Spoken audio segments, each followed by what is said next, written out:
কেবল Iran নয়, লেবাননের Hezbollah missile হামলা চালাচ্ছে ইসরায়েলে। জায়নবাদীদের বিভিন্ন অবস্থান লক্ষ্য করে একযোগে ক্ষেপণাস্ত্র নিক্ষেপ করেছে ইরান ও লেবানন।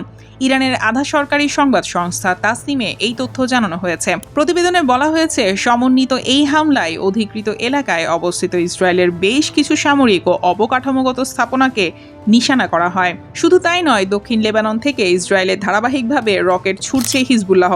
তাদের সাথে সংঘর্ষে 2 সেনার প্রাণহানির কথা জানিয়েছে ইসরায়েলি বাহিনী IDF। ইসরায়েল ও হিজবুল্লাহর মধ্যে এই যাত্রার সংঘর্ষে এই প্রথম সেনাদের প্রাণহানির কথা স্বীকার করল ইসরায়েল। বর্তমানে ইসরায়েল ও লেবানন সীমান্ত ব্যাপক লড়াই চলছে। গত সপ্তাহ থেকে ইসরায়েল দক্ষিণ লেবাননে বিমান হামলা জোরদার করেছে। এর জবাবে দেশটির প্রতিরোধ গোষ্ঠী সীমান্ত এলাকায় রকেট ও মিসাইল হামলা চালাচ্ছে। 8 মার্চ এক বিবৃতিতে এই গোষ্ঠী জানায়, ইসরায়েলি সামরিক স্থাপনা ও উত্তর দিকের শহরগুলোতে বেশ কয়েকটি হামলা চালিয়েছে তারা।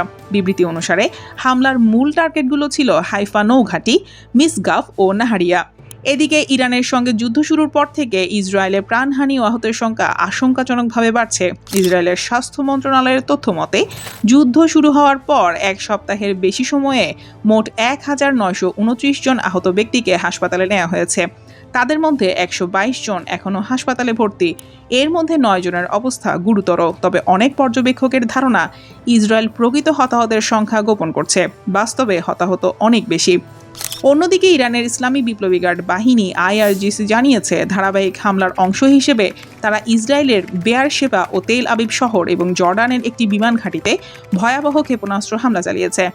IRGC জানিয়েছে, বেয়ারশেবা ও তেল আবিবে নিক্ষেপ করা ক্ষেপণাস্ত্র ছিল খেইবার ধরনের, যার ওয়ারহেড অত্যন্ত ভারী। এছাড়া নতুন করে মার্কিন থার্ড ক্ষেপণাস্ত্র প্রতিরক্ষা ব্যবস্থার সঙ্গে যুক্ত 4টি রাডার ধ্বংস করার কথা জানিয়েছে তারা। ইরানের রাষ্ট্রীয় সংবাদ সংস্থা ইরনার তথ্য অনুযায়ী, মার্কিন ক্ষেপণাস্ত্র প্রতিরক্ষা অবকাঠামো লক্ষ্য করে চালানো অভিযানে নিখুঁতভাবে লক্ষ্যভেদে সক্ষম মিসাইল দিয়ে এই রাডারগুলোতে আঘাত করা হয়েছে। Terminal high altitude area defence বা থার্ড হল মার্কিন সামরিক বাহিনীর অন্যতম প্রধান প্রতিরক্ষা ঢাল। এটি মূলত স্বল্প, মাঝারি ও অন্তর্বর্তী পাল্লার ব্যালিস্টিক ক্ষেপণাস্ত্র শনাক্ত এবং মাঝ আকাশে সেগুলোকে ধ্বংস করার জন্য ডিজাইন করা হয়েছে। এই ব্যবস্থার রাডারটি অত্যন্ত শক্তিশালী, যা অনেক দূর থেকে শত্রু ক্ষেপণাস্ত্রের গতিবিধি নজরদারি করতে পারে। প্রতিটি থার্ড ইন্টারসেপ্টরের দাম $1,27,00,000 বেশি। কাতার ভিত্তিক সংবাদ মাধ্যম আল জাজিরার এক প্রতিবেদনে বলা হয়েছে, যুক্তরাষ্ট্র যুদ্ধের প্রথম 7 দিনে বিপুল পরিমাণে টমাহক, থাড ও প্যাট্রিয়ট ক্ষেপণাস্ত্রের মতো অত্যন্ত ব্যয়বহুল প্রতিরক্ষা ব্যবস্থা ব্যবহার করে ফেলেছে এবং এখনও তা করছে।